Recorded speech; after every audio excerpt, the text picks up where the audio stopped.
যে পশু কোরবানির পশু শিং আছে আর পশু শিং নেই, মানে শিং হয়নি হয়তো, তার চেয়ে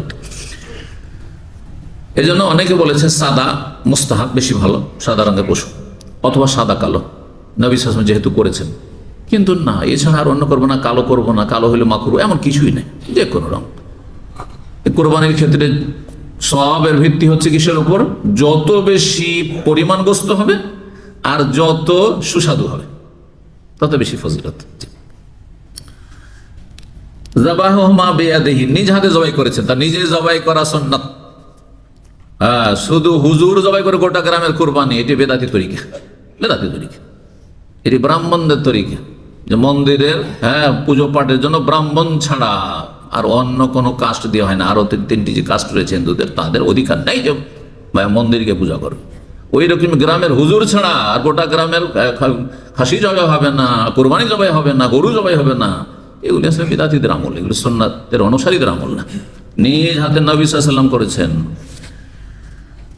তো এই জবাই ওয়াসাম্মা, তবে জায়েজ আছে অন্যকে দিয়ে, কিন্তু এ নয় যে একজনকে দিয়ে শুধু, অন্যকে দিয়ে মানে আপনি পারলেন না, আপনার ভাই করল, আপনার ছেলে করল। ওয়াকাব্বারা, তাকবীর পাঠ, বিসমিল্লাহ, সাম্মা মানে বিসমিল্লাহ বলেছেন, সাম্মা মানে সাম্মাল্লাহ, এখানে আল্লাহর নাম নিয়েছেন, বিসমিল্লাহ বলেছেন। ওয়াকাব্বারা, তাকবীর পাঠ করেছেন, প্রমাণ হয়ে গেল না? কি বলতে হবে তাহলে? বিসমিল্লাহ, আল্লাহু আকবার। ওয়া ওয়াদা রিজলাহু, নিজ পা মোবারক রেখেছেন, আলা সিফাহিহিমা, ওই দুটো মেষ জবাই করার সময় সেটি শুইয়ে দিয়ে, সেগুলি শুয়ে দিয়ে কি করে, তার এক পার্শ্বে পা রেখে। এটা বেয়াদবি নয়, কোরবানির পশু আর তারপর পা চাপা দেবো না, নবী সাল্লাল্লাহু আলাইহি ওয়াসাল্লাম রেখেছে। কিসের জন্য? সেটাকে জব্দ রাখার জন্য, ছটপট করে দৌড় না দেয় বা ঠিকভাবে জবাই হলো না, আরো কষ্ট পেল পশুটা, এমনটা নয়, আয়ত্ত রাখার জন্য। 15 নম্বর অধ্যায়, বাবনী অধ্যায় হচ্ছে এটা বাসাবে হাদিহি, কেউ যদি নিজের হাদি, এই যে দেখেন এখানে বুঝিয়ে আসলো না, হাদির কথা আসলো এখন। কেউ যদি নিজের কোরবানির পশু, হাজি সাহেব বা উমরাকারী নিজের কোরবানির পশু পাঠিয়ে দেয়, নিজে যায়নি হজে, তাহলে বোঝা গেল যে আপনি হজে বা উমরা না গিয়েও যদি মনে করেন যে আল্লাহর হারামে একটা পশু জবাই করব আর সেখানকার লোকেরা খাক, জায়েজ আছে। এটা নফল কাজ, সাহাবায়ে কেরাম গ্রহণ করতেন, রাসূলুল্লাহ সাল্লাল্লাহু আলাইহি ওয়াসাল্লাম স্বয়ং করতেন। এই যে হাদিস প্রমাণিত হবে, হাদিস আসছে। এখন এই আমলগুলোর নেই। এখন যদি কোনোখানে ওয়াজিব ছেড়ে দেয়, দম লাগবে, তখন দম বাধ্য হয়ে নিরুপায়, তাই না? জি। আবার কিছু বিদাতি আছে আমাদের সমাজ থেকে আসে, আর বিদাতি মুআল্লিম গুলো এই ভুল শিক্ষা দেয়। কিসের জন্য? একটা ইনকাম সোর্স, ওখান থেকে কিছু কমিশন রাখবে। মুআল্লিম তো সমস্ত হাজি যত নিয়ে এসছে তাদের কুরবানির টাকাগুলো সে কালেকশন করবে, ওখান থেকে কিছু কমিশন থাকবে, নিবে 500 টাকা, 300, 350 টাকা, কোনো জায়গায় সস্তা পাওয়া যায়, যত বাঁচানো যায় এগুলো করে। এগুলো ব্যবসা তাদের, সতর্ক সাবধান, কারণ দীর্ঘ সময় মক্কা মদিনায় থেকেছি, ভালো করে জানিয়ে দেখি। জি। তো তারপরে কি বলে জানেন?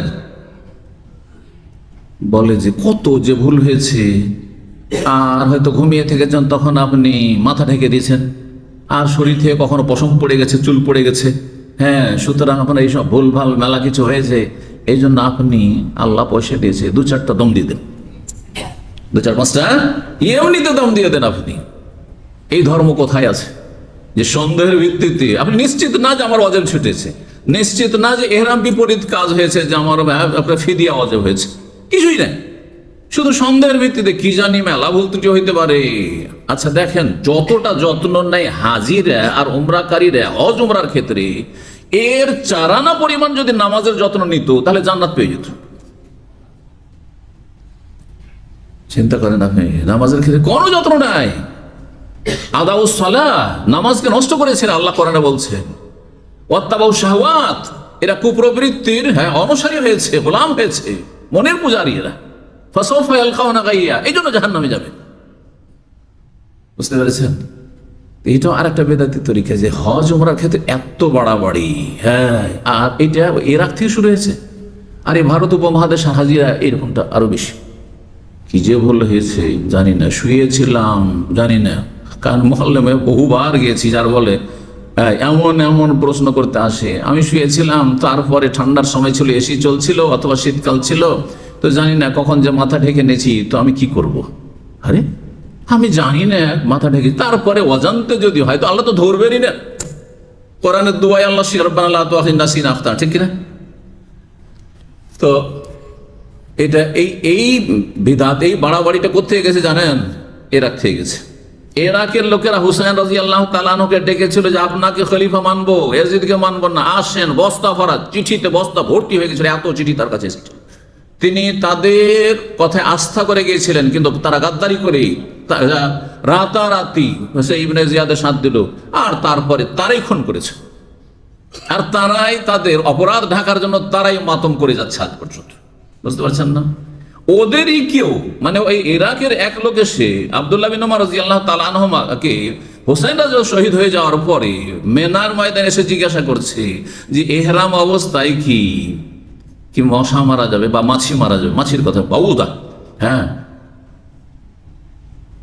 জুবাব হচ্ছে মাছি আর বাউদা হচ্ছে মশা মারা যাবে। তো কোরআনে বাউদা শব্দ রয়েছে, তো মশা মারা যাবে। তো আব্দুল্লাহ বিন ওমর কি বলেছিলেন? খুব রাগান্বিত হয়েছিলেন, চরম রাগান্বিত হয়েছিলেন, বড় বৃদ্ধ হয়ে গেছিলেন তিনি, দীর্ঘায়িত হয়েছিলেন। আর বলে কাতালতুম ইবনা বিনতে রাসূলিল্লাহ সাল্লাল্লাহু আলাইহি সাল্লাম, অথবা ইবনা রাসূলিল্লাহ, রাসূলুল্লাহ সাল্লাল্লাহু আলাইহি সাল্লামের সন্তানকে, রাসূলুল্লাহ সাল্লাল্লাহু আলাইহি সাল্লাম কন্যার সন্তানকে তোমরা খুন করেছো। তখন লজ্জা লাগেনি, তখন একটু দ্বিধা হয়নি, হ্যাঁ, যে হুসাইন রাদিয়াল্লাহু তাআলা তোমরা খুন করেছো, তোমার খুনি। ওয়াতাসআলু আনিল বাউদা, আর মশা মারার ফতোয়া জিজ্ঞেস করতে এসেছো। কথা বুঝতে পেরেছেন? এই হজ উমরার ক্ষেত্রে ছোট ছোট মাসলা এত সতর্ক আমাদের দেশের হাজি আর উমরাকারীরা, কিন্তু নামাজের ক্ষেত্রে হ্যাঁ মুরগির ঠোকর মারা, হ্যাঁ পাখির দানা খাওয়া, আর সিজদার উপরে সিজদা, 20 রাকাত তারাবি 20 মিনিটে শেষ, আধা ঘন্টা শেষ করলে নামাজ হবে না। 20 রাকাত তারাবি, 20 রাকাত তারাবি পড়লে অন্তত 1 ঘন্টা পড়তে হবে। এত সহজ মনে করেছেন? নামাজ আগে ঠিক করতে হবে। জি, আজকাল অধিকাংশ যারা উমরা যাচ্ছে তাদের বাসে উঠে উঠে যদি জিজ্ঞেস করেন যে সত্যি কথা বলেন আপনি, হ্যাঁ আপনার আমি হিসাব নিতে পারবো না, আপনি 5 ওয়াক্ত নামাজি, শতকরা 99 জন বেনামাজি পাবেন। শতকরা 99 জন বেনামাজি পাবে যারা উমরাতে যাচ্ছে, যারা হজে যাচ্ছে। এই উমরা দিয়ে হবেটা কি আপনার? যার 5 ওয়াক্ত নামাজি কায়েম হয়নি। আগে ইসলামকে ঠিক করুন আপনি। আল আহাম ফাল মুহিম, আগে বেশি গুরুত্বপূর্ণ, তারপরে গুরুত্বপূর্ণ। এই নয় যে উমরা গুরুত্বপূর্ণ নয়, গুরুত্বপূর্ণ, কিন্তু নামাজ বেশি গুরুত্বপূর্ণ। তো কেউ যদি নিজের হাদির পশু পাঠায় কিসের জন্য? জবাই করার জন্য, যে মক্কাতে জবাই হবে, আর সে গেল না, সে থেকে গেল দাম্মাম থেকে। হ্যাঁ, যারা নিজেরা গবাদি পশু পুষে তার এভাবেই করতো। আজকাল কেনার প্রচলন হয়েছে, কেউ নিয়ে যায় না। হতে পারে বেদুইন যাদের গরু ছাগলের পাল আছে তারা হয়তো নিয়ে যায়। লাম ইয়াহরুম আলাইহিস শাইই, তাহলে সে যেহেতু যায়নি নিজে, উমরাতেও নেই, হজে নেই, ইহরামে নেই, এখানে বসে আছে, কিন্তু তার যে পশু ওখানে জবাই হবে, যতক্ষণ জবাই হবে না ততক্ষণ কি ইহরাম অবস্থায় থাকতে হবে? বা ইহরামের বিধিনিষেধ তাকে মেনে চলতে হবে? ইহরামের বিধিনিষেধের মধ্যে একটি হচ্ছে যে স্বামী স্ত্রী মিলন করা যাবে না। এখন একটা পশু জবাইয়ের জন্য মক্কা পাঠিয়েছে মদিনা থেকে, সাহাবায়ে কেরাম করতেন, বা এখান থেকে, আর তার সাথে পরিবার আছে, যতক্ষণ এটা জবাই না হচ্ছে ততক্ষণ কি স্ত্রীর সাথে সহবাস করতে পারবে না? পারবে না? মাসলা পারবে, নতুন মাসলা, তাই না? এই জন্য বলছেন না, পারবে।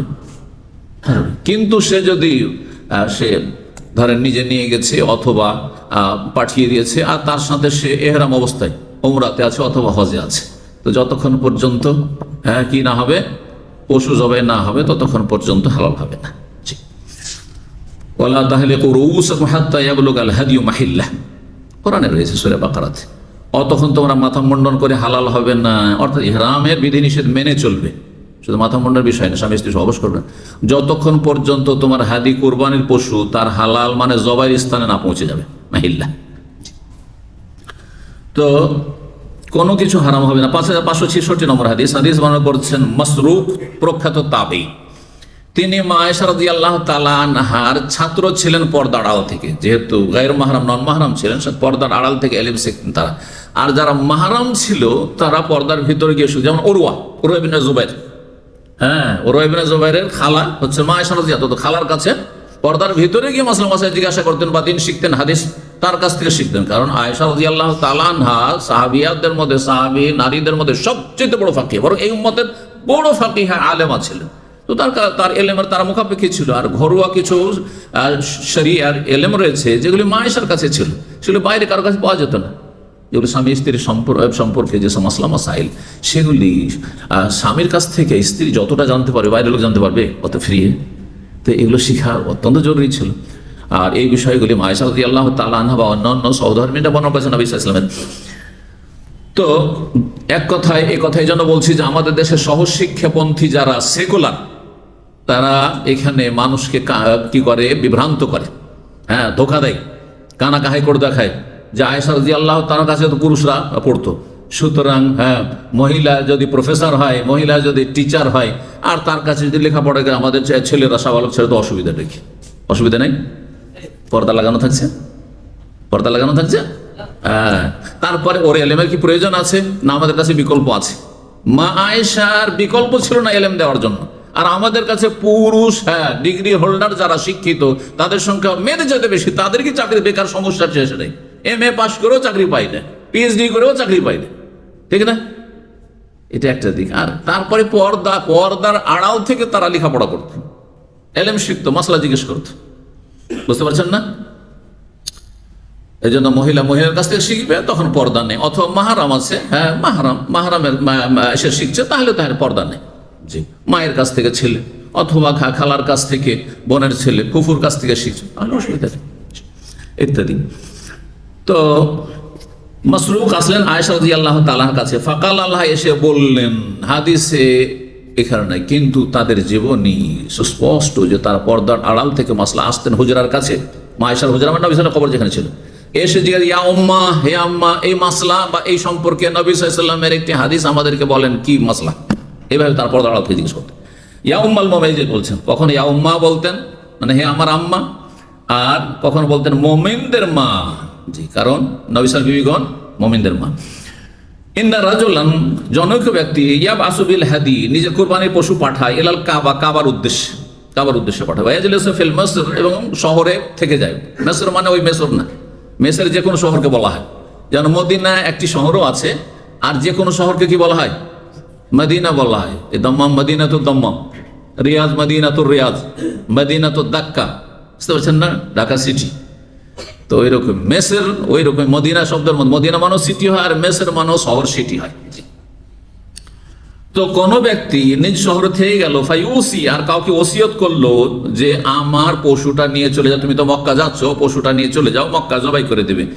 আর পশুটা যাতে করে যখন নিয়ে যাবে রাস্তা পথে আশেপাশের লোকেরা চিনতে পারে যে এটা কিসের পশু, হাদি, কোরবানির পশু, আল্লাহর ঘরের উদ্দেশ্যে সেখানে জবাই এই জন্য পাঠানো হয়েছে। এই জন্য চিহ্নিত করা, বাড়ির কোরবানি চিহ্নিত করা সুন্নত নয়, কিন্তু হাদি যেটা পাঠানো হবে রাস্তাঘাটে কোথাও ছুটে পালিয়ে যেতে পারে অথবা হারিয়ে যেতে পারে, হ্যাঁ, সেখানে যেন কেউ জবাই করে খেয়ে নেয়। যখন দেখবে যে চিহ্নিত করা আছে এটা আল্লাহর ঘরের উদ্দেশ্যে পাঠানো হয়েছে, কোন রকমের ছুটে গেছে, তখন সেটা আল্লাহর ঘর পর্যন্ত পৌঁছে দেবে, আমানত।